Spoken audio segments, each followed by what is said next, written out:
سورہ حشر. سورہ حشر کا تعارف. مقام نزول. سورہ حشر مدینہ منورہ میں نازل ہوئی ہے. رکوع اور آیات کی تعداد. اس صورت میں 3 رکوع اور 24 آیتیں ہیں. حشر نام رکھنے کی وجہ. حشر کا معنی ہے لوگوں کو اکٹھا کرنا، اور اس صورت کی دوسری آیت میں بنو نذیر کے یہودیوں کے پہلے حشر یعنی انہیں اکٹھا کر کے مدینے سے نکال دیے جانے کا ذکر کیا گیا ہے. اس مناسبت سے اسے سورہ حشر کہتے ہیں. سورہ حشر کی فضیلت. حضرت ماکل بن یسار رضی اللہ تعالیٰ عنہ سے روایت ہے، پیارے آقا علیہ الصلوۃ والسلام نے ارشاد فرمایا، جس نے صبح کے وقت 3 مرتبہ اعوذ باللہ السمیع العلیم من الشیطان الرجیم کہا اور سورہ حشر کی آخری 3 آیات کی تلاوت کی تو اللہ تعالیٰ 70,000 فرشتے مقرر کر دیتا ہے جو شام تک اس کے لیے دعائیں مغفرت کرتے رہتے ہیں، اور اگر اسی دن انتقال کر جائے تو شہید کی موت مرے گا، اور جو شخص شام کے وقت اسے پڑھے تو اس کا بھی یہی مرتبہ ہے. سورہ حشر کے مضامین. اس سورت کا مرکزی مضمون یہ ہے کہ اس میں بنو نذیر کے یہودیوں کو مدینہ منورہ سے جلا وطن کرنے کے بارے میں بیان کیا گیا اور مسلمانوں کو چند شرعی احکام بتائے گئے ہیں. نیز اس سورت میں یہ مضامین بیان کیے گئے ہیں. نمبر 1، اس سورت کی ابتدا میں بتایا گیا کہ انسان، حیوان، نباتات، جمادات، الغرض کائنات کی ہر چیز ہر نقص و عیب سے اللہ تعالیٰ کی پاکی بیان کرتی ہے، اس کی قدرت و وحدانیت کی گواہی دیتی ہے اور اس کی عظمت کا اقرار کرتی ہے. نمبر 2، یہ بتایا گیا کہ بنو نذیر کے یہودیوں نے پیارے آقا علیہ الصلوۃ والسلام سے کیے ہوئے معاہدے کی خلاف ورزی کی اور آپ صلی اللہ تعالی علیہ وسلم کو شہید کرنے کی سازش کی، تو اس کے نتیجے میں انہیں مدینہ منورہ سے جلا وطن کر دیا گیا. نمبر 3، فے کے مال کے احکام بیان کیے گئے اور مسلمانوں کو حکم دیا گیا کہ نبی پاک علیہ الصلوۃ والسلام جو کچھ انہیں عطا فرمائے وہ لے لیں اور جس سے منع فرمائے اس سے باز رہیں اور اللہ تعالیٰ سے ڈرتے رہیں. نمبر 4، اللہ تعالیٰ نے مہاجرین و انصار اور ان کے بعد آنے والے مسلمانوں کی عظمت و شان بیان فرمائی اور یہ بتایا کہ جو اپنے نفس کے لالچ سے بچا لیا گیا تو وہی کامیاب ہیں. نمبر 5، منافقوں کی باطنی خباثت ذکر کی گئی اور یہ بتایا گیا کہ کس طرح انہوں نے یہودیوں سے ان کی مدد کرنے کے خفیہ وعدے کیے اور کس طرح یہ اپنے وعدوں سے منہ پھیر گئے. نیز ان منافقوں کو شیطان سے تشبیہ دی گئی اور یہ بتایا گیا کہ جس نے شیطان کی باتوں میں آ کر کفر کیا تو وہ اور شیطان دونوں جہنم کی آگ میں ہمیشہ رہیں گے. نمبر 6، مسلمانوں کو تقوی و پرہیزگاری اختیار کرنے، آخرت کی تیاری کرنے اور سابقہ امتوں کے احوال سے عبرت و نصیحت حاصل کرنے کا حکم دیا گیا اور یہ بتایا گیا کہ دوزخ والے اور جنت والے برابر نہیں اور جنت والے ہی کامیاب ہیں. نمبر 7، اس سورت کے آخر میں قرآن مجید کی عظمت بیان کی گئی اور اسے نازل کرنے والے رب تعالیٰ کے عظیم اور جلیل اوصاف اور اس کے اسماء حسنہ بیان کیے گئے. سورہ مجادلہ کے ساتھ مناسبت. سورہ حشر کی اپنے سے ماقبل سورت مجادلہ کے ساتھ ایک مناسبت یہ ہے کہ سورہ مجادلہ کے آخر میں ان صحابہ کرام کا ذکر کیا گیا جنہوں نے غزوہ بدر میں اپنے قریبی رشتہ داروں کو قتل کر دیا تھا، اور سورہ حشر میں غزوہ بدر کے بعد ہونے والے غزوے بنو نذیر اور یہودیوں کی جلا وطنی کا ذکر کیا گیا. دوسری مناسبت یہ ہے کہ سورہ مجادلہ میں پیارے آقا علیہ الصلوۃ والسلام کی مدد کی جانے کی خبر دی گئی اور سورہ حشر کی ابتدا میں ذکر کیا گیا کہ یہودیوں کے مقابلے میں پیارے آقا علیہ الصلوۃ والسلام کی مدد کی گئی ہے. بسم اللہ الرحمن الرحیم. ترجمہ. اللہ کے نام سے شروع جو نہایت مہربان رحمت والا ہے. سبح للہ ما فی السماوات وما فی الارض وهو العزیز الحکیم. هو الذی اخرج الذین کفروا من اہل الکتاب من دیارہم لأول الحشر ما ظننتم ان يخرجوا وظنوا انهم مانعتهم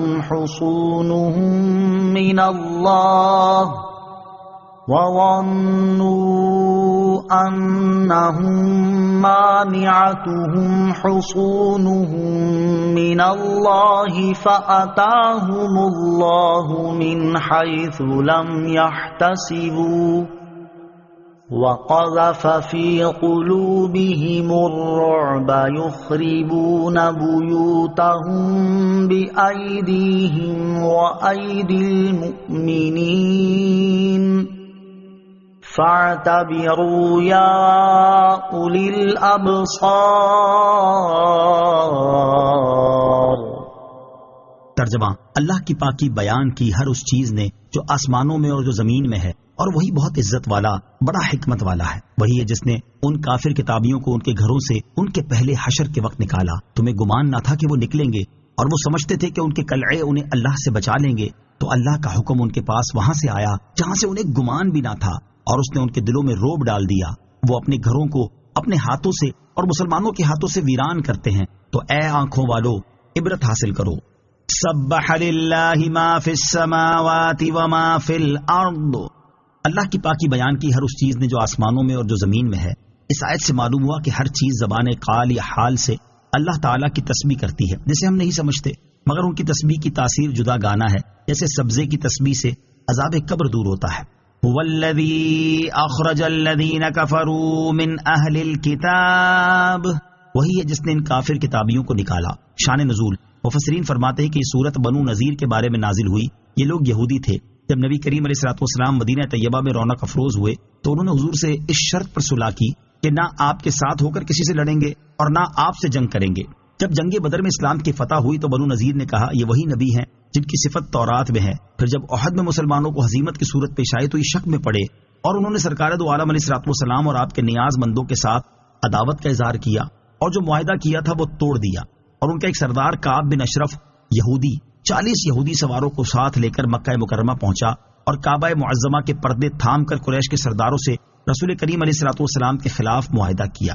اللہ تعالیٰ کے علم دینے سے نبی پاک علیہ الصلوۃ والسلام اس حال پر مطلع تھے، اور بنو نذیر سے ایک خیانت اور بھی واقع ہو چکی تھی کہ انہوں نے قلعے کے اوپر سے تاجدار رسالت علیہ الصلوۃ والسلام پر فاسد ارادے سے ایک پتھر گرانے کا قصد کیا۔ اللہ تعالیٰ نے نبی پاک علیہ الصلوۃ والسلام کو خبردار کر دیا اور اللہ تعالیٰ کے فضل سے آپ محفوظ رہے۔ غرض جب بنو نذیر کے یہودیوں نے خیانت کی اور عہد شکنی کی اور کفار قریش سے پیارے آقا علیہ الصلوۃ والسلام کے خلاف عہد کیا تو حضور پرنور علیہ الصلوۃ والسلام نے حضرت محمد بن مسلمہ انصاری رضی اللہ تعالیٰ عنہ کو حکم دیا اور انہوں نے کعب بن اشرف کو قتل کر دیا۔ پھر حضور انور علیہ الصلوۃ والسلام لشکر کے ساتھ بنو نذیر کی طرف روانہ ہوئے اور ان کا محاصرہ کر لیا۔ یہ محاصرہ 21 روز رہا۔ اس درمیان میں منافقین نے یہودیوں سے ہمدردی اور موافقت کے بہت معاہدے کیے، لیکن اللہ تعالیٰ نے ان سب کو ناکام کیا، یہودیوں کے دلوں میں رعب ڈالا اور آخرکار انہیں حضور اقدس علیہ الصلوۃ والسلام کے حکم سے جلا وطن ہونا پڑا اور وہ شام، اریحہ اور خیبر کی طرف چلے گئے۔ اس آیت کا خلاصہ یہ ہے کہ اللہ تعالیٰ وہی ہے جس نے بنو نذیر کے یہودیوں کو مدینہ منورہ میں موجود ان کے گھروں سے ان کے پہلے حشر کے وقت نکالا۔ یہ جلا وطنی ان کا پہلا حشر ہے، اور ان کا دوسرا حشر یہ ہے کہ امیر المومنین حضرت عمر رضی اللہ تعالیٰ عنہ نے انہیں اپنے زمانہ خلافت میں خیبر سے شام کی طرف نکالا۔ یہ دوسری تفسیر یہ ہے کہ یہ جلا وطنی ان کا پہلا حشر ہے اور آخری حشر روز قیامت کا حشر ہے کہ آگ سب لوگوں کو سرزمین شام کی طرف لے جائے گی اور وہیں ان پر قیامت قائم ہوگی۔ اس کے بعد اہل اسلام سے خطاب فرمایا جاتا ہے کہ اے مسلمانوں، تمہیں گمان نہ تھا کہ وہ مدینہ منورہ سے نکلیں گے، کیونکہ وہ قوت اور لشکر والے تھے، مضبوط قلعے رکھتے تھے، ان کی تعداد کثیر تھی، جاگیردار اور صاحب مال تھے، اور وہ یہودی سمجھتے تھے کہ ان کے قلعے انہیں اللہ تعالیٰ سے بچا لیں گے، اور اللہ تعالیٰ کا حکم ان کے پاس وہاں سے آیا جہاں سے انہیں گمان بھی نہ تھا، اور انہیں اس بات کا خطرہ بھی نہ تھا کہ مسلمان ان پر حملہ آور ہو سکتے ہیں۔ اللہ تعالیٰ نے ان کے سردار کعب بن اشرف کے قتل سے ان کے دلوں میں رعب ڈالا، جس کے بعد وہ اپنے گھروں کو اپنے ہاتھوں سے ویران کرتے اور انہیں ڈھاتے ہیں تاکہ جو لکڑی وغیرہ انہیں اچھی معلوم ہو وہ جلا وطن ہوتے وقت اپنے ساتھ لے جائیں، جبکہ مسلمانوں کے ہاتھوں سے کفار کے گھر اس طور پر ویران ہوتے ہیں کہ ان کے مکانوں کے جو حصے باقی رہ جاتے ہیں انہیں مسلمان گرا دیتے تھے تاکہ جنگ کے لیے میدان صاف ہو جائے۔ تو اے آنکھیں رکھنے والو، ان یہودیوں کے طرز عمل اور ان کے انجام سے عبرت حاصل کرو اور ان جیسے افعال کرنے سے بچو۔ وَلَوْلَا أَن كَتَبَ اللَّهُ عَلَيْهِمُ الْجَلَاءَ لَعَذَّبَهُمْ فِي الدُّنْيَا وَلَهُمْ فِي الْآخِرَةِ عَذَابُ النَّارِ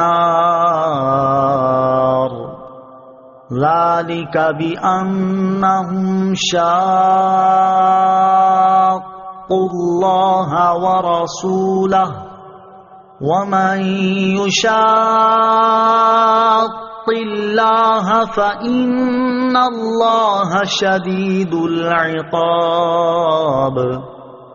ترجمہ، اور اگر یہ بات نہ ہوتی کہ اللہ نے ان پر گھروں سے اجڑنا لکھ دیا تھا تو ضرور وہ دنیا ہی میں انہیں عذاب دے دیتا، اور ان کے لیے آخرت میں آگ کا عذاب ہے۔ یہ سزا اس لیے ہے کہ انہوں نے اللہ اور اس کے رسول علیہ الصلوۃ والسلام کی مخالفت کی، اور جو اللہ کی مخالفت کرے تو بے شک اللہ سخت سزا دینے والا ہے۔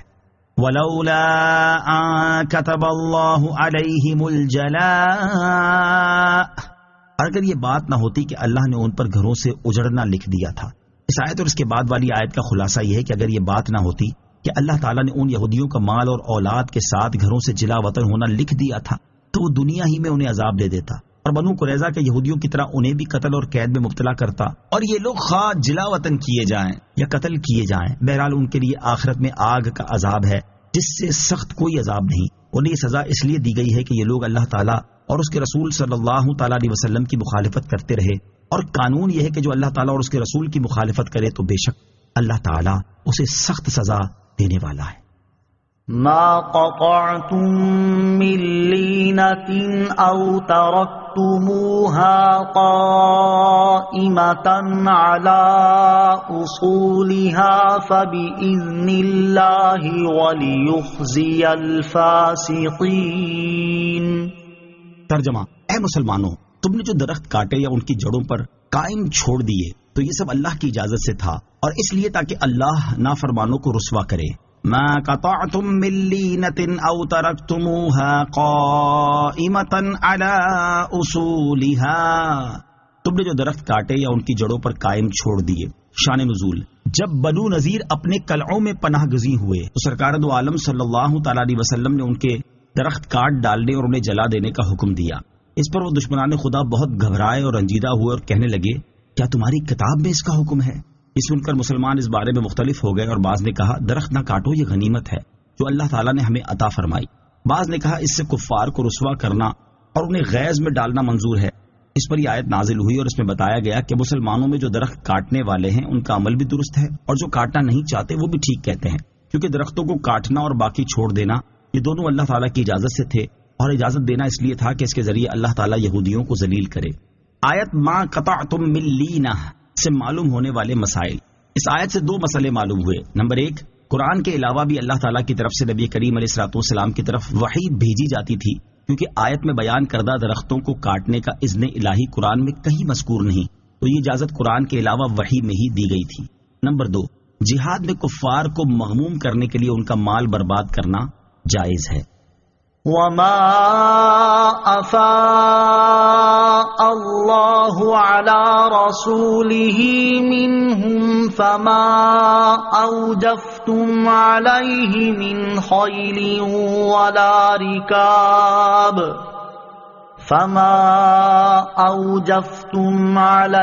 من خيل ولا ركاب ولكن الله يسلط رسله على من يشاء والله على كل شيء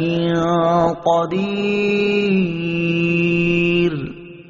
ترجمہ: اور اللہ نے اپنے رسول کو ان سے جو غنیمت دلائی تو تم نے اس پر نہ اپنے گھوڑے دوڑائے تھے اور نہ اونٹ۔ ہاں، اللہ اپنے رسولوں کو جس پر چاہتا ہے غلبہ دے دیتا ہے، اور اللہ ہر شے پر خوب قادر ہے۔ وما افاء اللہ علی رسولہ منہم، اور اللہ نے اپنے رسول کو ان سے جو غنیمت دلائی۔ بنو نذیر کے یہودیوں کو دی جانے والی سزا بیان کرنے کے بعد اب یہاں سے ان اموال کا حکم بیان کیا جا رہا ہے جو ان سے حاصل ہوئے۔ چنانچہ اس آیت کا خلاصہ یہ ہے کہ اللہ تعالیٰ نے اپنے رسول علیہ الصلوۃ والسلام کو بنو نذیر کے یہودیوں سے جو غنیمت دلائی تو تم نے ان پر نہ اپنے گھوڑے دوڑائے تھے اور نہ اونٹ، یعنی اس کے لیے تمہیں کوئی مشقت اور کوفت نہیں اٹھانا پڑی، صرف 2 میل کا فاصلہ تھا، سب لوگ پیدل چلے گئے اور صرف رسول کریم صلی اللہ تعالیٰ علیہ وسلم سوار ہوئے۔ ہاں، اللہ تعالیٰ اپنے رسولوں علیہ الصلوۃ والسلام کو جس دشمن پر چاہتا ہے غلبہ دے دیتا ہے، اور اللہ تعالیٰ ہر شے پر قادر ہے۔ مراد یہ ہے کہ بنو نذیر سے جو مال غنیمت حاصل ہوئے ان کے لیے مسلمانوں کو جنگ نہیں کرنا پڑی، بلکہ اللہ تعالیٰ نے اپنے رسول علیہ الصلوۃ والسلام کو ان پر مسلط کر دیا۔ تو یہ مال حضور اکرم علیہ الصلوۃ والسلام کی مرضی پر موقوف ہے، وہ جہاں چاہیں خرچ کرے۔ رسول کریم علیہ الصلوۃ والسلام نے یہ مال مہاجرین پر تقسیم کر دیا اور انصار میں سے صرف 3 صاحب حاجت لوگوں کو دیا، اور وہ 3 حضرت ابو دجانہ سماک بن خرشہ، حضرت سہل بن حنیف، حضرت حارث بن سمہ رضی اللہ تعالی عنہم ہیں۔ ما افاء اللہ علی رسوله من اہل القرى فللہ وللرسول ولذی القربى والیتامى والمساکین وابن السبیل كَيْ لَا يَكُونَ دُولَةً بَيْنَ الْأَغْنِيَاءِ مِنْكُمْ وما آتاكم الرسول فخذوه وما نهاكم عنه فانتهوا واتقوا الله ان اللہ شدید العقاب۔ ترجمہ: اللہ نے اپنے رسول کو شہر والوں سے جو غنیمت دلائی تو وہ اللہ اور رسول کے لیے ہے، اور رشتہ داروں کے لیے، اور یتیموں اور مسکینوں اور مسافروں کے لیے ہے، تاکہ وہ دولت تمہارے مالداروں کے درمیان ہی گردش کرنے والی نہ ہو جائے، اور رسول جو کچھ تمہیں عطا فرمائے وہ لے لو، اور جس سے تمہیں منع فرمائے تو تم باز رہو، اور اللہ سے ڈرو، بے شک اللہ سخت عذاب دینے والا ہے۔ ما افاء اللہ علی رسولہ من اہل القری، اللہ نے اپنے رسول کو شہر والوں سے جو غنیمت دلائی۔ بعض مفسرین کے نزدیک پہلی آیت میں غنیمت کا جو حکم مذکور ہوا، اس آیت میں اسی کی تفصیل بیان کی گئی ہے، اور بعض مفسرین نے اس قول کی مخالفت کرتے ہوئے فرمایا کہ پہلی آیت بنو نذیر کے اموال سے متعلق نازل ہوئی، ان کو اللہ تعالیٰ نے اپنے رسول کے لیے خاص کیا، اور یہ آیت ہر اس شہر کے اموال غنیمت کے بارے میں ہے جس کو مسلمان اپنی قوت سے حاصل کریں، اور یہاں ان اموال کے 5ویں حصے کا مصرف بیان کیا گیا ہے۔ اس آیت کا خلاصہ یہ ہے کہ اللہ تعالیٰ نے اپنے رسول علیہ الصلوۃ والسلام کو شہر والوں سے جو غنیمت دلائی وہ اللہ تعالیٰ اور رسول کریم صلی اللہ تعالیٰ علیہ وسلم کے لیے ہے، اور ان کے ساتھ ساتھ رسول اکرم صلی اللہ تعالیٰ علیہ وسلم کے رشتہ داروں یعنی بنی ہاشم اور بنی مطلب کے لیے، اور یتیموں، مسکینوں اور مسافروں کے لیے ہے، تاکہ وہ دولت تمہارے مالداروں کے درمیان گھومنے والی چیز نہ ہو جائے، اور غریب فقیر لوگ نقصان میں رہیں۔ زمانہ جاہلیت میں دستور تھا کہ غنیمت میں سے 1/4 تو سردار لے لیتا اور باقی قوم کے لیے چھوڑ دیتا تھا، ان میں سے مالدار لوگ بہت زیادہ لے لیتے اور غریبوں کے لیے بہت ہی تھوڑا بچتا تھا۔ اسی معمول کے مطابق لوگوں نے سرکار دو عالم صلی اللہ تعالیٰ علیہ وسلم سے عرض کیا کہ حضور غنیمت میں سے 1/4 لیں، باقی ہم باہم تقسیم کر لیں گے۔ اللہ تعالیٰ نے اس کا رد فرما دیا اور تقسیم کا اختیار نبی کریم علیہ الصلوۃ والسلام کو دیا، اور اس کا طریقہ ارشاد فرمایا، وما آتاکم الرسول فخذوه وما نهاکم عنہ فانتہوا، اور رسول جو کچھ تمہیں عطا فرمائے وہ لے لو، اور جس سے تمہیں منع فرمائے تو تم باز رہو۔ اس کا ایک معنی یہ ہے کہ رسول کریم صلی اللہ تعالیٰ علیہ وسلم غنیمت میں سے جو کچھ تمہیں عطا فرمائے وہ لے لو، کیونکہ وہ تمہارے لیے حلال ہے، اور جو چیز لینے سے منع کرے اس سے باز رہو اور اس کا مطالبہ نہ کرو۔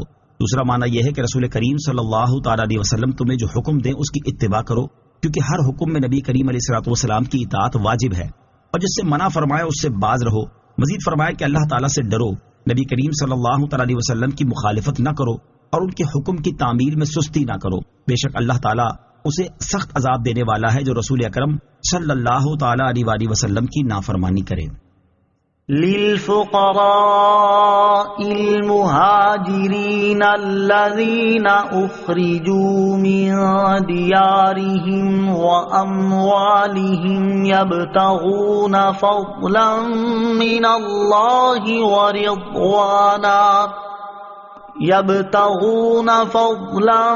من الله ورضوانا وينصرون الله ورسوله أولئك هم الصادقون۔ ترجمہ: ان فقیر مہاجروں کے لیے جو اپنے گھروں اور اپنے مالوں سے نکالے گئے اس حال میں کہ اللہ کی طرف سے فضل اور رضا چاہتے ہیں اور اللہ اور اس کے رسول کی مدد کرتے ہیں، وہی لوگ سچے ہیں۔ للفقراء المهاجرين الذين اخرجوا من ديارهم واموالهم، ان فقیر مہاجروں کے لیے ہے جو اپنے گھروں اور اپنے مالوں سے نکالے گئے، یعنی مال غنیمت میں جیسا کہ اوپر ذکر کیے ہوئے لوگوں کا حق ہے، ایسا ہی یہ مال ان فقیر مہاجروں کے لیے بھی ہے جو اپنے گھروں اور مالوں سے نکالے گئے اور ان کے گھروں اور مالوں پر کفار مکہ نے قبضہ کر لیا، اور ان کا حال یہ ہے کہ وہ اللہ تعالیٰ کا فضل یعنی آخرت کا ثواب اور اس کی رضا چاہتے ہیں، اور اپنے جان و مال سے دین کی حمایت میں اللہ تعالیٰ اور اس کے رسول کی مدد کرتے ہیں، وہی ایمان اور اخلاص میں سچے ہیں۔ فقیر مہاجر صحابہ کرام علیہم رضوان کا حال اور ان کی فضیلت۔ حضرت قتادہ رضی اللہ تعالیٰ عنہ فرماتے ہیں کہ ان مہاجرین نے گھر، مال اور کنبے اللہ تعالیٰ اور رسول کریم صلی اللہ تعالیٰ علیہ وسلم کی محبت میں چھوڑے اور اسلام کو قبول کیا، اور ان تمام شدتوں اور سختیوں کو گوارا کیا جو اسلام قبول کرنے کی وجہ سے انہیں پیش آئیں۔ ان کی حالتیں یہاں تک پہنچی کہ بھوک کی شدت سے پیٹ پر پتھر باندھتے تھے اور سردیوں میں کپڑا نہ ہونے کے باعث گڑھوں اور غاروں میں گزارا کرتے تھے۔ ان صحابہ کرام علیہ رضوان کی فضیلت کے بارے میں حضرت عبداللہ بن عمر رضی اللہ تعالیٰ عنہ سے روایت ہے، رسول کریم علیہ الصلوۃ والسلام نے ارشاد فرمایا، فقراء مہاجرین مالداروں سے 40 سال پہلے جنت میں جائیں گے۔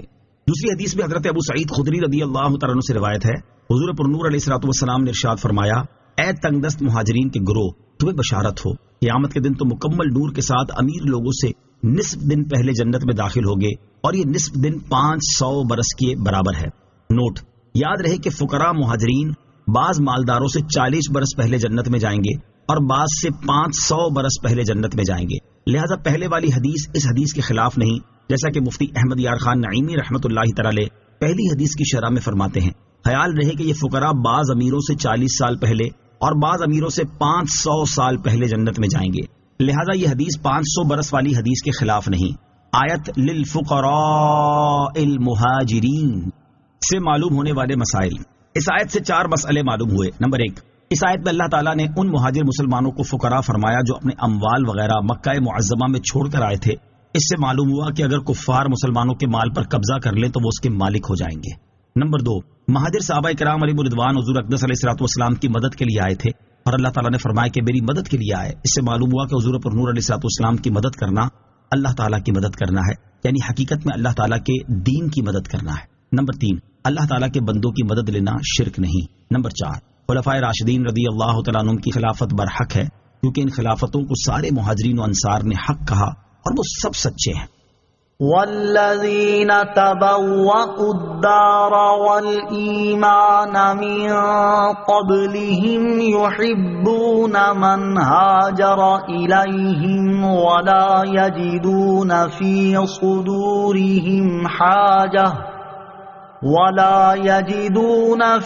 صدورهم حاجة مما اوتوا ويؤثرون على أنفسهم ولو كان بهم خصاصة ومن يوق شح نفسه فأولئك هم المفلحون۔ ترجمہ، اور وہ جنہوں نے ان مہاجرین سے پہلے اس شہر کو اور ایمان کو ٹھکانہ بنا لیا، وہ اپنی طرف ہجرت کرنے والوں سے محبت کرتے ہیں، اور وہ اپنے دلوں میں اس کے متعلق کوئی حسد نہیں پاتے جو ان کو دیا گیا، اور وہ اپنی جانوں پر ترجیح دیتے ہیں اگرچہ انہیں خود حاجت ہو، اور جو اپنے نفس کے لالچ سے بچا لیا گیا تو وہی لوگ کامیاب ہیں۔ والذین تبوأوا الدار والایمان من قبلہم، اور وہ جنہوں نے ان مہاجرین سے پہلے شہر کو اور ایمان کو ٹھکانہ بنا لیا۔ اس آیت میں انصار صحابہ کرام رضی اللہ تعالیٰ عنہم کی انتہائی مدح و ثنا کی گئی ہے۔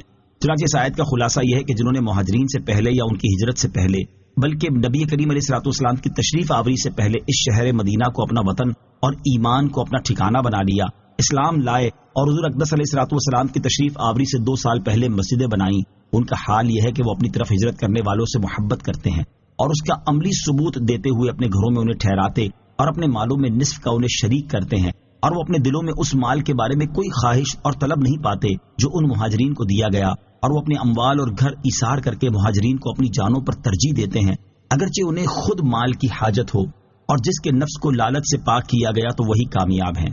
نوٹ، بعض مفسرین کے نزدیک اس آیت کا تعلق پچھلی آیات کے ساتھ ہے، اور اس میں انصار صحابہ کرام رضی اللہ تعالیٰ عنہ کے لیے بھی اس مال کا حصہ بیان کیا گیا ہے جو بنو نذیر کے یہودیوں سے حاصل ہوا۔ انصار صحابہ کرام رضی اللہ تعالیٰ عنہ کا بے مثل ایثار۔ انصار صحابہ کرام نے مہاجر صحابہ کرام رضی اللہ تعالیٰ عنہ کے ساتھ جس اخوت، محبت اور ایثار کا مظاہرہ کیا، تاریخ میں اس کی مثال ملنا انتہائی مشکل ہے۔ یہاں ان کے ایثار کے 3 واقعات سماعت کیجیے۔ نمبر 1، حضرت ابو ہریرہ رضی اللہ تعالیٰ عنہ سے روایت ہے، حضور اقدس صلی اللہ تعالی وسلم کی بارگاہ میں انصار نے عرض کی، ہمارے اور ہمارے مہاجر بھائیوں کے درمیان کھجور کے درخت تقسیم فرما دیجیے۔ آپ صلی اللہ تعالی وسلم نے انکار فرما دیا۔ انصار نے مہاجرین سے کہا، آپ محنت کی ذمہ داری لے لیں اور ہم آپ کو پھلوں میں شریک کر لیتے ہیں۔ مہاجرین نے کہا، ہمیں آپ کی بات منظور ہے۔ نمبر 2، حضرت انس رضی اللہ تعالی عنہ فرماتے ہیں، اور یہ بخاری شریف کی حدیث ہے، حضور انور علیہ الصلوۃ والسلام نے بحرین میں جاگیریں بخشنے کے لیے انصار کو بلایا تو انہوں نے عرض کی، اگر آپ نے یہی کرنا ہے تو ہمارے قریشی بھائیوں کے لیے لکھ دیجیے، حالانکہ وہ نبی کریم علیہ الصلوۃ والسلام کے پاس نہ تھے۔ حدیث نمبر 3، بخاری شریف کی حدیث۔ حضرت ابو ہریرہ رضی اللہ تعالیٰ عنہ فرماتے ہیں کہ رسول کریم صلی اللہ تعالی علیہ وسلم کی خدمت میں ایک شخص حاضر ہوا اور عرض کی، یا رسول اللہ صلی اللہ تعالی علیہ وسلم، مجھے بھوک لگی ہوئی ہے۔ آپ نے ازواج مطہرات رضی اللہ تعالی عنہن کے پاس کسی کو بھیج کر معلوم کیا، لیکن کھانے کی کوئی چیز نہ ملی۔ حضور اقدس علیہ الصلوۃ والسلام نے ارشاد فرمایا، جو شخص آج رات اسے مہمان بنائے گا اللہ تعالیٰ اس پر رحم فرمائے۔ انصار میں سے ایک شخص کھڑے ہوئے اور عرض کی یا رسول اللہ صلی اللہ تعالی علیہ وسلم میں حاضر ہوں. چنانچہ وہ اس آدمی کو اپنے گھر لے گئے اور اپنی زوجہ سے کہا رسول اللہ صلی اللہ تعالی علیہ وسلم کا مہمان آیا ہے، لہذا تم نے اس سے کوئی چیز بچا کر نہیں رکھنی. انہوں نے عرض کی ہمارے پاس تو بچوں کی خوراک کے علاوہ اور کچھ بھی نہیں ہے. فرمایا جب عشاء کا وقت ہو جائے تو تم بچوں کو بہلا پھسلا کر سلا دینا. جب ہم کھانا کھانے بیٹھے تو تم چراغ درست کرنے کے بہانے آ کر اسے بجھا دینا. اگر آج رات ہم بھوکے رہیں تو کیا ہوگا؟ چنانچہ یہی کچھ کیا گیا. اور جب صبح کے وقت وہ شخص نبی کریم علیہ الصلوۃ والسلام کی بارگاہ میں حاضر ہوئے تو آپ نے ارشاد فرمایا اللہ تعالیٰ نے تمہاری کارگزاری کو بہت پسند فرمایا ہے. پس اللہ تعالیٰ نے یہ آیت نازل فرمائی وَيُؤْثِرُونَ عَلَىٰ أَنفُسِهِمْ وَلَوْ كَانَ بِهِمْ خَصَاصَةٌ. ترجمہ، اور وہ اپنی جانوں پر ترجیح دیتے ہیں اگرچہ انہیں خود حاجت ہو. نفس کے لالچ سے پاک کیے جانے والے کامیاب ہیں. اس آیت سے معلوم ہوا کہ جن حضرات کے نفس کو لالچ سے پاک کر دیا گیا وہ حقیقی طور پر کامیاب ہیں. اور یہ بھی معلوم ہوا کہ نفس کے لالچ جیسی بری عادت سے بچنا بہت مشکل ہے، اور جس پر اللہ تعالیٰ کی خاص رحمت ہو تو وہی اس عادت سے بچ سکتا ہے. یہ عادت کس قدر نقصان دہ ہے اس کا اندازہ اس حدیث پاک سے لگایا جا سکتا ہے. چنانچہ مسلم شریف کی حدیث ہے، حضرت جابر بن عبداللہ رضی اللہ تعالی عنہ سے روایت ہے، رسول اللہ صلی اللہ تعالی علیہ وسلم نے ارشاد فرمایا ظلم کرنے سے ڈرو کیونکہ ظلم قیامت کا اندھیرا ہے، اور شح یعنی نفس کے لالچ سے بچو کیونکہ شح نے تم سے پہلی امتوں کو ہلاک کر دیا کہ اسی نے ان کو ناحق قتل کرنے اور حرام کام کرنے پر ابھارا. اور اس سے بچنا کس قدر فائدہ مند ہے اس کا اندازہ اس روایت سے لگایا جا سکتا ہے. مروی ہے کہ حضرت عبد الرحمن بن عوف رضی اللہ تعالیٰ عنہ بیت اللہ شریف کا طواف کر رہے اور یہ دعا مانگ رہے تھے اے اللہ عز و جل مجھے میرے نفس کی حرص سے بچا. اس سے زائد وہ کچھ نہیں کہتے تھے. جب ان سے اس کے بارے میں استفسار کیا گیا تو انہوں نے فرمایا جب مجھے میرے نفس کی حرص سے محفوظ رکھا گیا تو نہ میں چوری کروں گا نہ زنا کروں گا اور نہ ہی میں نے اس قسم کا کوئی کام کیا ہے. اللہ تعالیٰ ہم پر اپنا رحم فرمائے اور ہمیں نفس کے حرص اور لالچ سے محفوظ فرمائے، آمین. آیت والذین تبوأوا الدار والایمان من قبلہم سے حاصل ہونے والی معلومات. اس آیت سے 3 باتیں معلوم ہوئی. نمبر 1، صحابہ کرام رضی اللہ تعالی عنہم کی عظمت و شان اور ان کے اوصاف بیان کرنا اللہ تعالیٰ کی سنت ہے. نمبر 2، انصار صحابہ کرام رضی اللہ تعالی عنہم کی تعریف میں اللہ تعالیٰ نے یہ فرمایا کہ وہ مہاجر صحابہ کرام رضی اللہ تعالی عنہم سے محبت کرتے ہیں. اس سے معلوم ہوا کہ تمام مہاجر صحابہ کرام رضی اللہ تعالیٰ عنہم سے محبت کرنا کمال ایمان کی نشانی ہے. نمبر 3، سرکار دو عالم علیہ الصلوۃ والسلام کی برکت سے انصار صحابہ کرام رضوان اللہ تعالی علیہ مجمعین کے دل ایسے پاک کر دیے گئے کہ وہ مہاجر صحابہ کرام سے حسد نہیں کرتے اور ان کے ساتھ محبت و ایثار کا سلوک کرتے ہیں. والذین جاءوا من بعدهم يقولون ربنا اغفر لنا ولإخواننا الذين سبقونا بالإيمان ولا تجعل في قلوبنا غلا للذين آمنوا ولا تجعل في قلوبنا غلا للذين آمنوا ربنا إنك رؤوف رحيم. ترجمہ، اور ان کے بعد آنے والے عرض کرتے ہیں اے ہمارے رب ہمیں اور ہمارے ان بھائیوں کو بخش دے جو ہم سے پہلے ایمان لائے اور ہمارے دل میں ایمان والوں کے لیے کوئی کینہ نہ رکھ. اے ہمارے رب بے شک تو نہایت مہربان بہت رحمت والا ہے. والذین جاءوا من بعدهم، اور ان کے بعد آنے والے یعنی مہاجرین اور انصار کے بعد آنے والے عرض کرتے ہیں اے ہمارے رب ہمیں اور ہمارے ان بھائیوں کو بخش دے جو ہم سے پہلے ایمان لائے اور ہمارے دل میں ایمان والوں کے لیے کوئی کینہ نہ رکھ. اے ہمارے رب بے شک تو نہایت مہربان رحمت والا ہے اور تو اپنی مہربانی اور رحم کے صدقے ہماری اس دعا کو قبول فرما. یاد رہے کہ مہاجرین و انصار کے بعد آنے والوں میں قیامت تک پیدا ہونے والے تمام مسلمان داخل ہیں اور ان سے پہلے ایمان لانے والوں میں تمام صحابہ کرام علیہم رضوان داخل ہیں. صحابہ کرام علیہم رضوان سے بغض رکھنے والے ایمان والوں کی اقسام سے خارج ہیں. اس سے معلوم ہوا کہ صحابہ کرام علیہم رضوان کے بارے میں دل میں کینہ نہ رکھنا ایمان کی علامت اور ان کے بارے میں بغض سے بچنے کی دعا کرنا مسلمانوں کا طریقہ ہے.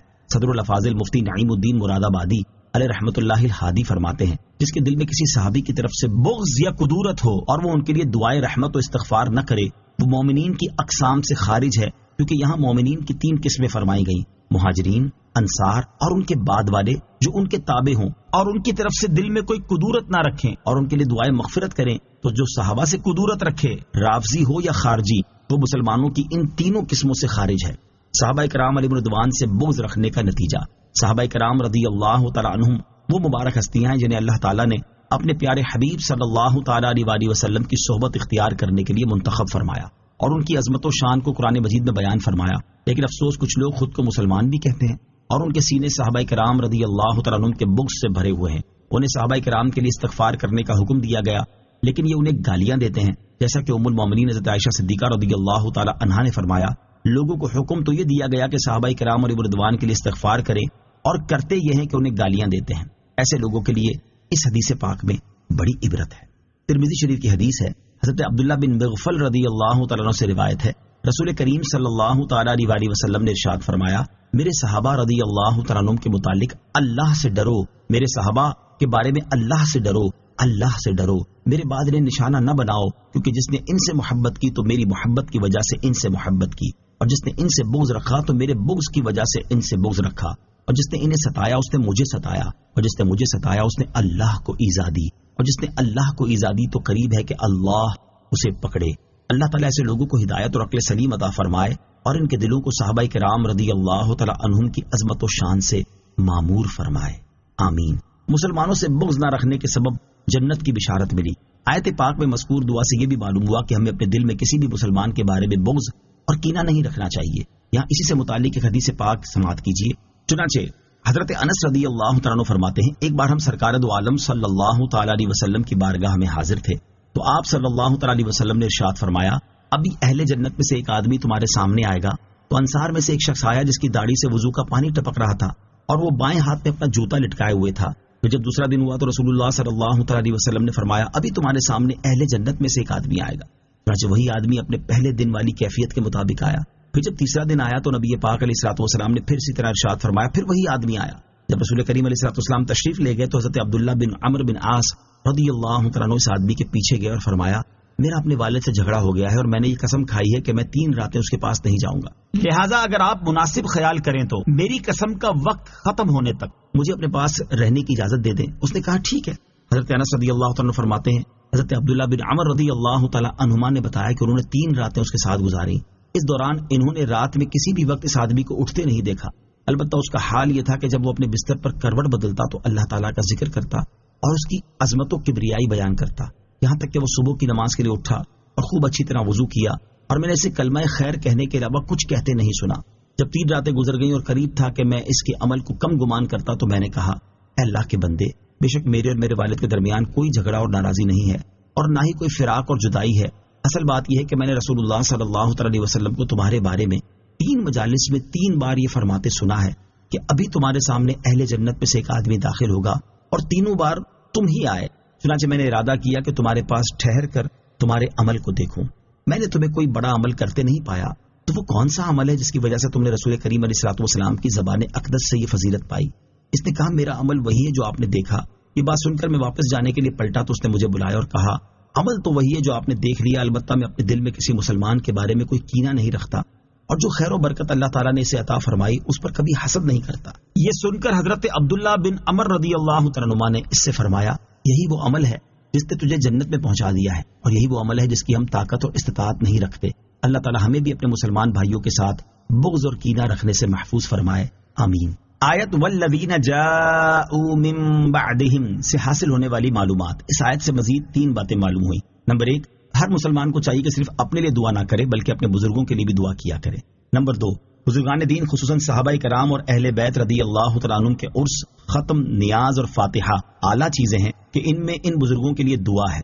نمبر 3، مومن کی پہچان یہ ہے کہ تمام صحابہ کرام اور اہل بیت رضی اللہ تعالیٰ عنہم سے اچھی عقیدت رکھے اور ان کے لیے دعائے مغفرت کرے. أَلَمْ تَرَ إِلَى الَّذِينَ نَافَقُوا يَقُولُونَ لِإِخْوَانِهِمُ الَّذِينَ كَفَرُوا مِنْ أَهْلِ الْكِتَابِ لَئِنْ أُخْرِجْتُمْ لَنَخْرُجَنَّ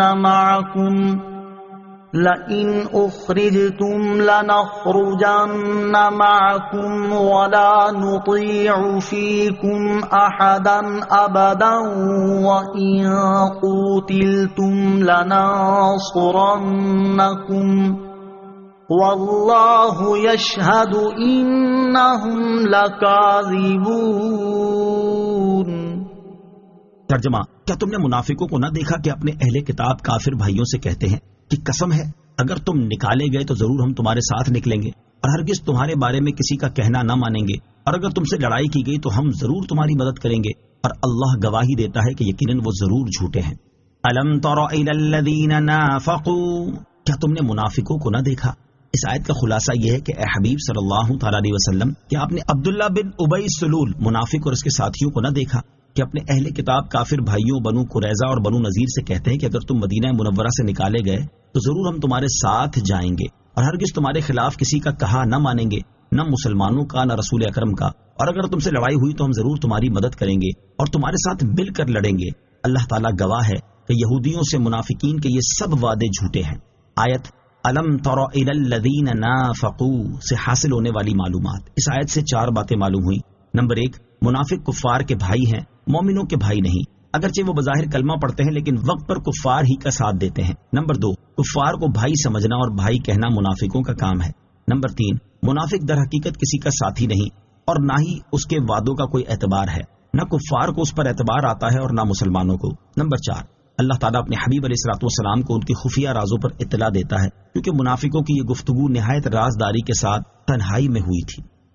لئن اخرجوا لا يخرجون معهم ولئن قوتلوا لا ينصرونهم ولئن نصروهم ليولن الأدبار ثم لا ينصرون۔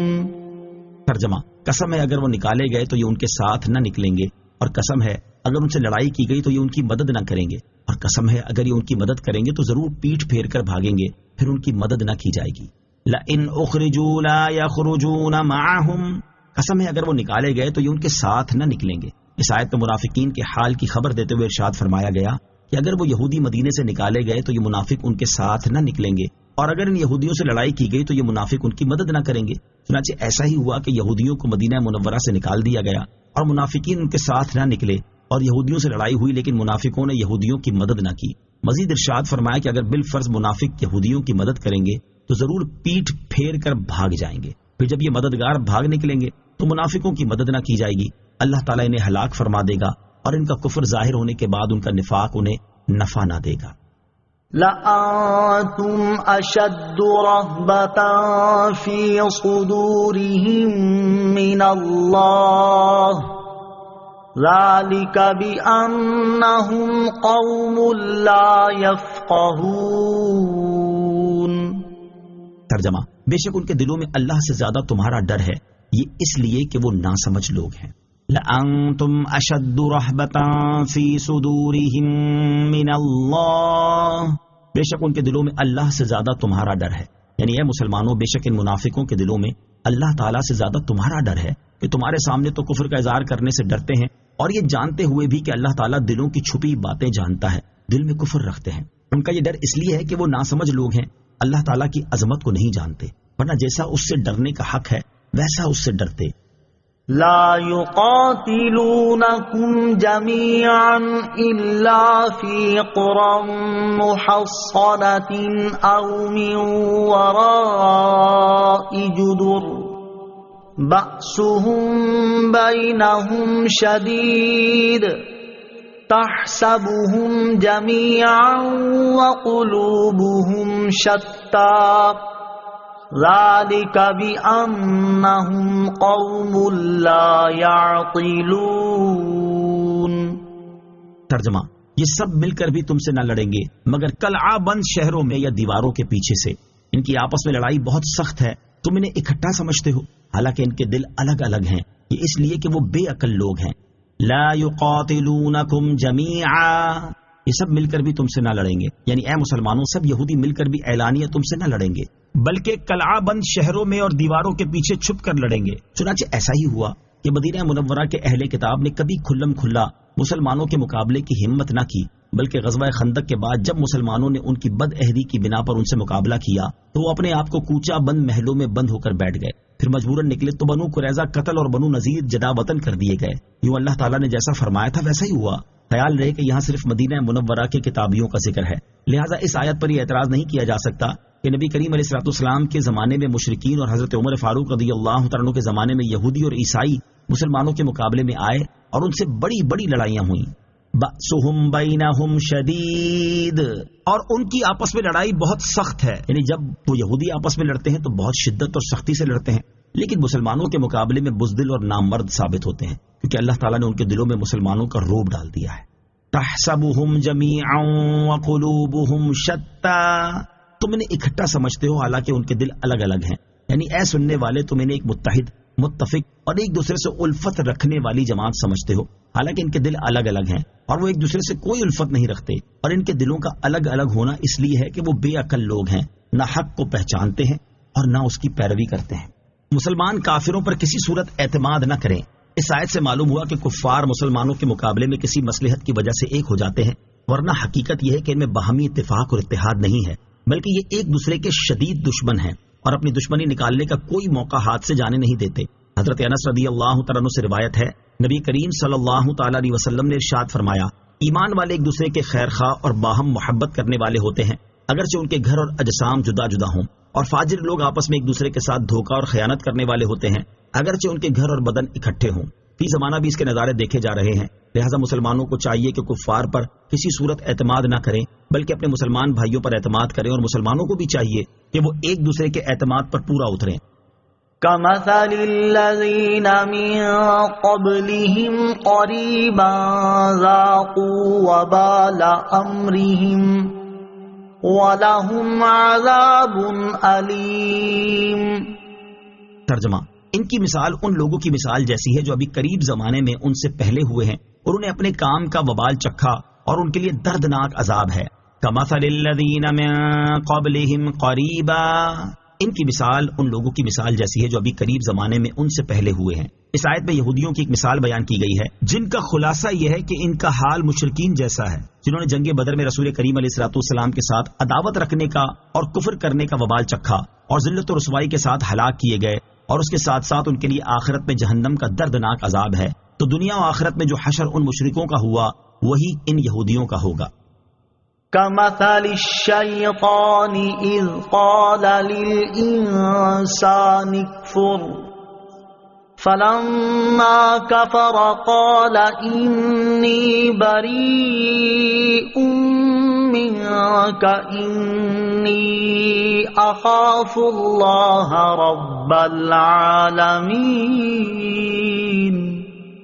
ترجمہ: جیسے شیطان کی مثال جب اس نے آدمی سے کہا کفر کر، پھر جب اس نے کفر کر لیا تو کہا بے شک میں تجھ سے بیزار ہوں، بے شک میں اس اللہ سے ڈرتا ہوں جو سارے جہانوں کا رب ہے. کمثل الشیطان، جیسے شیطان کی مثال. اس آیت میں منافقوں اور یہودیوں کی ایک مثال بیان کی جا رہی ہے. اس کا خلاصہ یہ ہے کہ منافقوں کا بنو نذیر کے یہودیوں کے ساتھ سلوک ایسا ہے جیسے شیطان کی مثال کہ اس نے اپنے مکر و فریب سے آدمی کو کفر کرنے کا کہا، اور جب اس نے کفر کر لیا تو اس سے برات کا اظہار کرتے ہوئے کہہ دیا کہ میں تجھ سے بیزار ہوں اور بے شک میں اس اللہ تعالیٰ کے عذاب سے ڈرتا ہوں جو سارے جہان کا رب ہے. ایسے ہی منافقوں نے بنو نذیر کے یہودیوں کو مسلمانوں کے خلاف ابھارا، جنگ پر آمادہ کیا، ان سے مدد کے وعدے کیے، اور جب ان کے کہنے سے یہودیوں نے مسلمانوں سے جنگ کی تو منافق اپنے گھروں میں بیٹھے رہے اور یہودیوں کا ساتھ نہ دیا. مسلمانوں کو کفر میں مبتلا کرنے کے لیے شیطان کا ایک خطرناک طریقہ. یاد رہے کہ انسانوں کو کفر، گمراہی اور گناہ میں مبتلا کرنے کے لیے شیطان مختلف راستے اختیار کرتا اور طرح طرح کے طریقے آزماتا ہے. ان میں سے ایک راستہ یہ ہے کہ شیطان کسی کام کو بندے کے سامنے نیک بنا کر پیش کرتا ہے اور بندہ نیک عمل سمجھتے ہوئے وہ کام کرنا شروع کر دیتا ہے. پھر شیطان اسے رفتہ رفتہ گناہ کی طرف لے جاتا ہے، یہاں تک کہ بندہ گناہ میں مبتلا ہو جاتا ہے.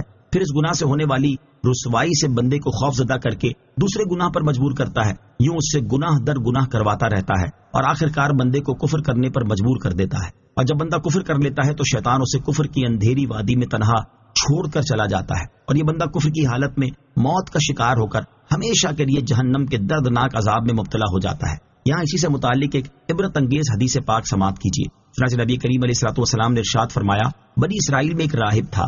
شیطان نے ایک لونڈی کا گلا دبا دیا اور اس کے مالکوں کے دل میں یہ بات ڈال دی کہ اس کا علاج فلاں راہب کے پاس ہے. چنانچہ وہ اسے لے کر راہب کے پاس آئے تو اس نے ان کی بات ماننے سے انکار کر دیا. وہ مسلسل اصرار کرتے رہے یہاں تک کہ راہب علاج کرنے پر آمادہ ہو گیا. وہ لونڈی علاج کے لیے اس کے پاس موجود تھی کہ اس دوران شیطان راہب کے پاس آیا اور اس کے دل میں لونڈی کے ساتھ صحبت کرنے کا وسوسہ ڈالا. وہ مسلسل وسوسے ڈالتا رہا یہاں تک کہ راہب نے اس لونڈی کے ساتھ صحبت کر لی اور وہ اس سے حاملہ ہو گئی۔ اب شیطان نے راہب کے دل میں وسوسہ ڈالا کہ جب اس کے گھر والے آئیں گے اور انہیں یہ بات پتہ چلے گی تو رسوا ہو جائے گا، لہٰذا تو اسے قتل کر دے، اور جب اس کے گھر والے آئیں تو ان سے کہہ دینا کہ اس کا انتقال ہو گیا ہے۔ چنانچہ راہب نے اس لونڈی کو قتل کر کے دفن کر دیا۔ اس کے بعد شیطان لونڈی کے مالکوں کے پاس گیا اور انہیں وسوسے ڈالنے لگا اور ان کے دل میں یہ بات ڈالی کہ راہب نے لونڈی کو حاملہ کر دیا، پھر اسے قتل کر کے دفن کر دیا ہے۔ چنانچہ اس کے مالک راہب کے پاس آئے اور اس سے لونڈی کے بارے میں پوچھا تو اس نے کہا وہ تو مر گئی ہے۔ یہ سن کر مالکوں نے اسے پکڑ لیا۔ جب وہ اسے قتل کرنے لگے تو شیطان راہب کے پاس آیا اور کہنے لگا میں نے اس لونڈی کا گلا دبایا تھا اور میں نے ان لوگوں کے دلوں میں یہ بات ڈالی تھی کہ وہ اسے تمہارے پاس لائیں، اگر تم میری بات مان لو تو نجات پا جاؤ گے اور میں تمہیں ان لوگوں سے چھڑا لوں گا۔ اس نے پوچھا کیسے؟ شیطان نے کہا مجھے 2 سجدے کر دو۔ جب اس نے 2 سجدے کر لیے تو شیطان نے کہا میرا تم سے کوئی واسطہ نہیں۔ یہی وہ بات ہے جس کے بارے میں اللہ تعالیٰ ارشاد فرماتا ہے کمثل الشیطان اذ قال للانسان اکفر فلما کفر قال انی بریء منک انی اخاف اللہ رب العالمین۔ ترجمہ، جیسے شیطان کی مثال جب اس نے آدمی سے کہا کفر کر، پھر جب اس نے کفر کر لیا تو کہا بے شک میں تجھ سے بیزار ہوں، بے شک میں اس اللہ سے ڈرتا ہوں جو سارے جہانوں کا رب ہے۔ یہ حدیث پاک امام محمد غزالی رحمۃ اللہ تعالی علیہ نے احیاء العلوم میں بھی ذکر فرمائی ہے۔ اسے لکھنے کے بعد آپ رحمۃ اللہ تعالی علیہ فرماتے ہیں دیکھو کہ شیطان نے کیسے کیسے ہیلے بہانوں سے راہب کو ان کبیرہ گناہوں کی طرف مجبور کیا، اور اس کی بنیاد صرف یہ بنی کہ اس نے نیک کام سمجھ کر لونڈی کا علاج کرنا قبول کر لیا۔ بعض اوقات آدمی سمجھتا ہے کہ یہ ایک نیکی اور بھلائی کا کام ہے اور شیطان اس کے دل میں خفیہ طریقے سے یہ بات ڈالتا ہے کہ اسے یہ اچھا کام کرنا چاہیے، پھر وہ نیکی میں رغبت رکھنے والے آدمی کی طرح اس کام کو کرتا ہے یہاں تک کہ معاملہ اس کے اختیار سے نکل جاتا ہے اور وہ گناہ میں مبتلا ہو جاتا ہے، پھر ایک بات دوسری بات کی طرف لے جاتی ہے یہاں تک کہ اس کے لیے چھٹکارے کی کوئی صورت باقی نہیں رہتی۔ لہٰذا ہر مسلمان کو چاہیے کہ وہ شیطان کے اس خطرناک طریقے سے ہوشیار رہے اور بطور خاص کسی عورت کے ساتھ اچھائی کرنے سے پہلے اس بات پر خوب غور کر لے کہ یہ چیز آگے چل کر اسے گناہ میں مبتلا تو نہ کر دے گی۔ اگر اس کا ذرا سا بھی اندیشہ نظر آئے تو ہرگز اپنے نفس پر اعتماد کرتے ہوئے بظاہر اچھا نظر آنے والا وہ کام نہ کرے کہ اسی میں اس کے دین کی سلامتی اور ایمان کی حفاظت کا سامان ہے۔ اللہ تعالی ہمارے ایمان کی حفاظت فرمائے اور ہمیں شیطان کے مکر و فریب سے بچائے، آمین۔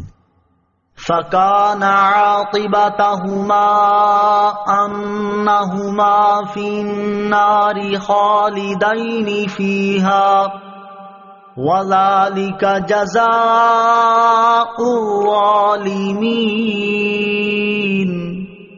ترجمہ، تو ان دونوں کا انجام یہ ہوا کہ وہ دونوں آگ میں ہوں گے، ہمیشہ اس میں رہیں گے اور ظالموں کی یہی سزا ہے۔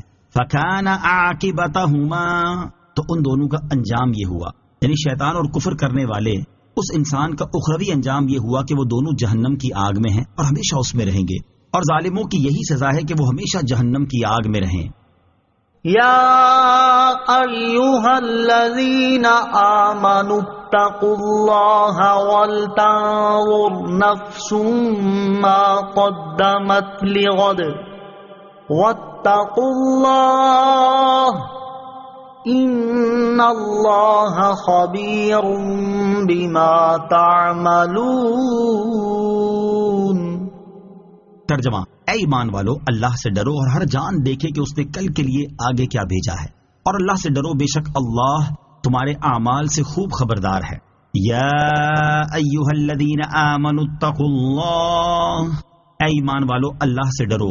گزشتہ آیات میں یہودیوں کی عہد شکنی اور منافقین کے مکر و فریب کو بیان کیا گیا، اور اب یہاں سے ایمان والوں کو نصیحت کی جا رہی ہے۔ چنانچہ اس آیت کا خلاصہ یہ ہے کہ اے ایمان والو، تم جو کام کرتے ہو اور جو چھوڑتے ہو ہر ایک میں اللہ تعالیٰ سے ڈرو اور اس کے حکم کی مخالفت نہ کرو، اور ہر جان دیکھے کہ اس نے قیامت کے دن کے لیے کیا اعمال کیے، اور تمہیں مزید تاکید کی جاتی ہے کہ اللہ تعالیٰ سے ڈرو اور اس کی اطاعت و فرما برداری میں سرگرم رہو، بے شک اللہ تعالیٰ تمہارے اعمال سے خبردار ہے۔ لہٰذا جب گناہ کرنے لگو تو سوچ لو کہ اللہ تعالیٰ ہمارے اس گناہ کو دیکھ رہا ہے، وہ قیامت کے دن اس کا حساب لے گا اور اس کی سزا دے گا۔ مراقبہ کی اصل اس آیت سے معلوم ہوا کہ ایک گھڑی غور و فکر کرنا بہت سے ذکر کرنے سے بہتر ہے۔ اپنے اعمال کے بارے میں سوچنا بہت افضل عمل ہے اور یہی مراقبہ ہے۔ حضرت ابو ہریرہ رضی اللہ تعالی عنہ سے روایت ہے، نبی اکرم صلی اللہ تعالی علیہ وسلم نے ارشاد فرمایا، آخرت کے معاملے میں گھڑی بھر غور و فکر کرنا 60 سال کی عبادت سے بہتر ہے۔ لہٰذا ہر مسلمان کو چاہیے کہ وہ اپنے اخروی معاملات کے بارے میں مراقبہ اور غور و فکر کرتا رہے۔ مراقبے کا معنی اور اس کی حقیقت بیان کرتے ہوئے امام محمد غزالی رحمۃ اللہ تعالی فرماتے ہیں، مراقبے کا معنی یہ ہے نگہبانی کرنا. جس طرح اپنا مال شریک کے حوالے کر کے شرط رکھی جاتی ہے اور عہد و پیمان کے بعد بھی بے خبر ہو کر نہیں بیٹھ رہتے، اسی طرح ہر وقت نفس کی خبر گیری کرتے رہنا بھی ضروری ہے، کیونکہ اگر تم اس سے غافل ہو گئے تو وہ کاہلی اور خواہشات کو پورا کرنے کے سبب پھر سے سرکش ہو جائے گا. مراقبے کی حقیقت یہ ہے کہ بندہ اس بات پر کامل یقین رکھے کہ اللہ تعالیٰ اس کے ہر فعل اور ہر خیال سے واقف ہے اور اس سے کسی بات کا کوئی پہلو پوشیدہ نہیں ہے. لوگ اگر صرف اس کے ظاہر کو دیکھتے ہیں تو اللہ تعالیٰ اس کے ظاہر و باطن دونوں کو دیکھتا ہے. جس نے یہ بات سمجھ لی اور یہ آگہی اس کے دل پر غالب آ گئی تو اس کا ظاہر و باطن زیور ادب سے آراستہ ہو جائے گا. انسان اگر اس بات پر یقین کرے کہ اللہ تعالیٰ اس کے ظاہر و باطن سے واقف نہیں ہے تو وہ کافر ہے، اور اگر اس پر ایمان لایا پھر اس کی مخالفت کی تو وہ بڑا دلیر اور بے شرم ہے. ترغیب کے لیے یہاں بزرگان دین کے مراقبہ فکر آخرت سے متعلق 3 واقعات سماعت کیجیے. نمبر 1، حضرت انس بن مالک رضی اللہ تعالی عنہ فرماتے ہیں، میں ایک باغ میں گیا تو وہاں حضرت عمر فاروق رضی اللہ تعالی عنہ کی آواز سنی. ہم دونوں کے درمیان ایک دیوار حائل تھی اور وہ کہہ رہے تھے، عمر خطاب کا بیٹا اور امیر المومنین کا منصب، واہ کیا خوب. اے عمر، اللہ تعالیٰ سے ڈرتے رہو ورنہ اللہ تعالیٰ تمہیں سخت عذاب دے گا. نمبر 2، حضرت عثمان غنی رضی اللہ تعالیٰ عنہ جب کسی قبر پر تشریف لے جاتے تو اس قدر روتے کہ ان کی داڑھی آنسوؤں سے تر ہو جاتی. آپ کی خدمت میں عرض کی گئی، جنت اور دوزخ کے تذکرے پر آپ اتنا نہیں روتے جتنا قبر پر روتے ہیں، اس کی حکمت کیا ہے؟ آپ نے فرمایا، میں نے نبی کریم علیہ الصلوۃ والسلام سے سنا ہے کہ قبر آخرت کی سب سے پہلی منزل ہے. اگر قبر والے نے اس سے نجات پالی تو بعد یعنی قیامت کا معاملہ آسان ہے، اور اگر اس سے نجات نہ پائی تو بعد کا معاملہ زیادہ سخت ہے. اور رسول کریم علیہ الصلوۃ والسلام نے ارشاد فرمایا، میں نے قبر سے زیادہ ہولناک منظر کوئی نہیں دیکھا. نمبر 3، حضرت درار رضی اللہ تعالیٰ عنہ فرماتے ہیں، میں خدا کو گواہ بنا کر کہتا ہوں کہ میں نے امیر المومنین حضرت علی المرتضیٰ کرم اللہ تعالی وجہہ الکریم کو کئی مرتبہ دیکھا کہ رات کی تاریکی میں آپ اپنے محراب میں لرزاں و ترساں اپنی داڑھی مبارک تھامے ہوئے ایسے بے چین بیٹھے ہوتے کہ گویا زہریلے سانپ نے ڈس لیا ہو. آپ غم کے ماروں کی طرح روتے اور بے اختیار ہو کر اے میرے رب پکارتے. پھر دنیا سے مخاطب ہو کر فرماتے، تو مجھے دھوکے میں ڈالنے کے لیے آئی ہے، میرے لیے بند سمر کر آئی ہے، دور ہو جا، کسی اور کو دھوکہ دینا. میں تجھے 3 طلاق دے چکا ہوں، تیری عمر کم ہے اور تیری محفل حقیر، جبکہ تیرے مصائب جھیلنا آسان ہے. آہ صد آہ، زیادہ راہ کی کمی ہے اور سفر طویل ہے، جبکہ راستہ وحشت سے بھرپور ہے. وَلَا تَكُونُوا كَالَّذِينَ نَسُوا اللَّهَ فَأَنسَاهُمْ أَنفُسَهُمْ أُولَئِكَ هُمُ الْفَاسِقُونَ. ترجمہ، اور ان لوگوں کی طرح نہ بنو جنہوں نے اللہ کو بھلا دیا تو اللہ نے انہیں ان کی جانیں بھلا دی، وہی نافرمان ہیں. وَلَا تَكُونُوا كَالَّذِينَ نَسُوا اللَّهَ، اور ان لوگوں کی طرح نہ بنو جنہوں نے اللہ کو بھلا دیا. یعنی اے ایمان والو، ان یہودیوں اور منافقوں کی طرح نہ ہونا جنہوں نے اللہ تعالیٰ کے حقوق کو بھلا دیا اور جیسی اس کی قدر کرنے کا حق تھا ویسی قدر نہ کی، اور اس کے احکامات و ممنوعات کی ان کے حق کے مطابق رعایت نہ کی، تو اس کے سبب اللہ تعالیٰ نے انہیں اپنی جانوں کو بھول جانے والا بنا دیا، جس کا نتیجہ یہ ہوا کہ وہ اس چیز کو نہیں سنتے جو انہیں نفع دے اور وہ کام نہیں کرتے جو انہیں نجات دے، اور یہ بھول جانے والے ہی کامل فاسق ہیں. آیت وَلَا تَكُونُوا كَالَّذِينَ نَسُوا اللَّهَ سے حاصل ہونے والی معلومات. اس آیت سے 4 باتیں معلوم ہوئیں. نمبر 1، جن لوگوں کو اللہ تعالیٰ کے حقوق یاد نہ رہے جیسے یہودی اور عیسائی وغیرہ، ان جیسا ہونے سے منع فرمایا گیا ہے. نمبر 2، اسلام کے سوا کسی اور دین میں رہ کر اللہ تعالیٰ کو یاد کرنا قابل قبول نہیں، کیونکہ وہ کفار اپنے عقیدے کے مطابق اللہ تعالیٰ کو یاد کرتے تھے لیکن ارشاد فرمایا کہ انہوں نے اللہ تعالیٰ کو بھلا دیا. نمبر 3، اللہ تعالیٰ سے غافل ہونے کا اثر یہ ہوتا ہے کہ بندے کو اس بات کی کبھی فکر نہیں ہوتی کہ وہ دنیا میں کیوں آیا اور اسے کیا کرنا چاہیے. نمبر 4، آخرت کی فکر نہ ہونا اللہ تعالیٰ کا عذاب ہے. لا يستوي أصحاب النار وأصحاب الجنة أصحاب الجنة هم الفائزون. ترجمہ، دوزخ والے اور جنت والے برابر نہیں، جنت والے ہی کامیاب ہیں. لا يستوي اصحاب النار واصحاب الجنہ، دوزخ والے اور جنت والے برابر نہیں، یعنی جہنم والے جن کے لیے دائمی عذاب ہے اور جنت والے جن کے لیے ہمیشہ کا عیش اور سرمدی راحت ہے، یہ دونوں برابر نہیں بلکہ جنت والے ہی کامیاب ہیں، کیونکہ انہوں نے اپنی زندگی اللہ تعالیٰ کی رضا میں گزاری اور آخرت میں اس کی نعمتوں کے مستحق ہوئے، جبکہ کفار دونوں جگہ نقصان میں رہے.